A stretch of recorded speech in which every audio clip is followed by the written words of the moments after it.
The change roadmap is fundamentally a framework. It underpins the change roadmap platform.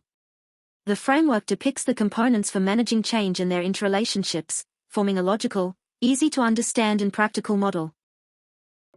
It begins with a three-phased change management lifecycle that provides the high-level phases for managing change on an initiative. It is important to note that whilst the phases are depicted sequentially and have distinct purpose, they may overlap. Prepare phase activities may start during discover and design. The embed phase may be occurring whilst prepare starts for the next iteration of change.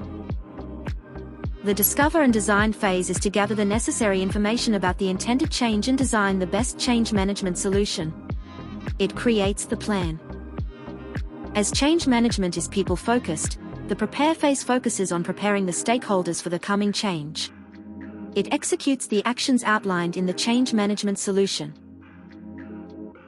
The embed phase is to embed the implemented change so that change sticks and becomes the new norm. This phase continues to execute the change management solution, with actions designed for the post-implementation period. Any organizational change will have a catalyst that starts the movement for change. This may be an external or internal force that manifests into the strategic driver. This is the why of the change which starts the change management journey. The vision provides a picture of the intended future state, aligning with the strategic driver. The why explains the background and provides direction. The what is the defining of what is changing in the organization. What aspects of the organizational system are going to be impacted? By defining the impacts, it defines the change itself and its further change implications.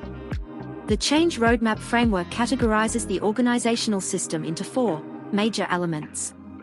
You may have impacts in one or more of these areas.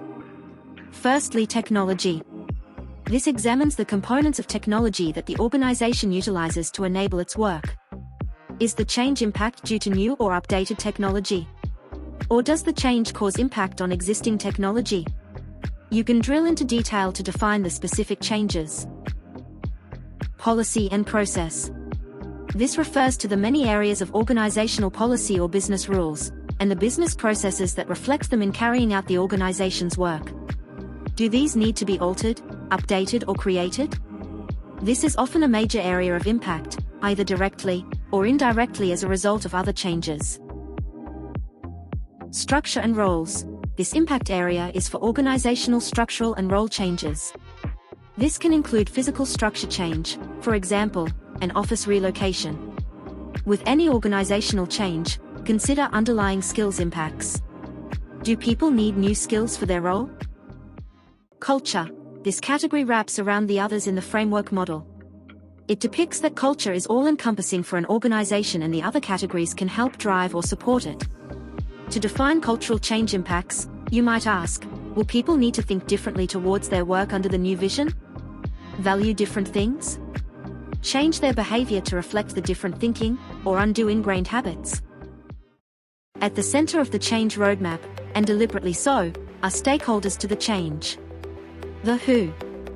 The people who are the focus of the change management effort.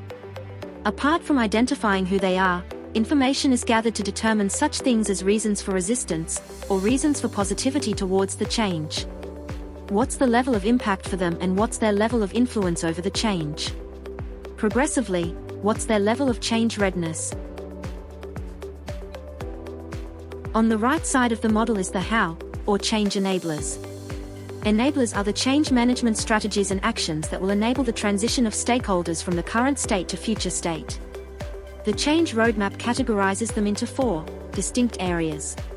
Enabler categories can be thought of metaphorically as organizational levers that are selectively pulled, where needed, to provide actions that enable the transition. This is the main portion of the change management solution. Firstly, there is learning. This is all the learning solutions intended to enable the transition of stakeholders. There are many different ways to deliver learning. Formal training being the common one. How is this intended learning to be delivered for each impacted stakeholder? Different stakeholders will have different needs for effective learning. This is where the learning plan is defined. Leadership. You might ask what leadership actions or activities will be helpful towards this change? Small changes may not require many. Major change and particularly cultural change may require significant leadership. An example would be having the CEO of the organization address all staff when a restructure of the organization occurs. Another would be to set up a network of change champions to lead their local areas throughout the change. Performance. Think of performance as performance management or support. How will the stakeholders' performance in taking up the change be managed and supported? Like performance management in a business-as-usual context, how do you set people up for success using this enabler in the change context? Examples might be freeing up the stakeholders' time capacity to enable them to focus on the change. Another would be to offer some type of incentive.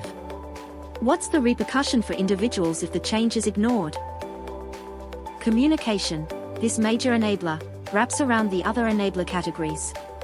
This is because most change management actions will require some communication. So other enabler actions may also result in actions under communication.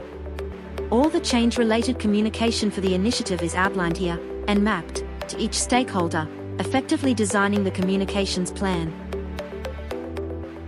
Interestingly, whilst the enablers sit on the right side of the framework diagram, the change impact elements, the what, can be used as additional enablers to help drive or support the desired change. They are the more permanent, rather than temporary, enabling actions, being further changes instigated, in addition to the primary change. An example is an initiative may be implementing a new sales system and process. To make sure people follow the new way, it may be that only those sales that have come through the new system will be eligible for commission to the salesperson. This would be a policy change that supports the main change of implementing the new system and process. One that will help enable the desired change. Change thinking. As the change roadmap is a vehicle for applying change management practically, it is underpinned by the thinking in change. In other words, the world of change research, theories, models, other frameworks and learning that exist and continue to grow. The underpinning fields of psychology, neuroscience and other relevant sciences. In this way, the change roadmap allows flexibility in the approach.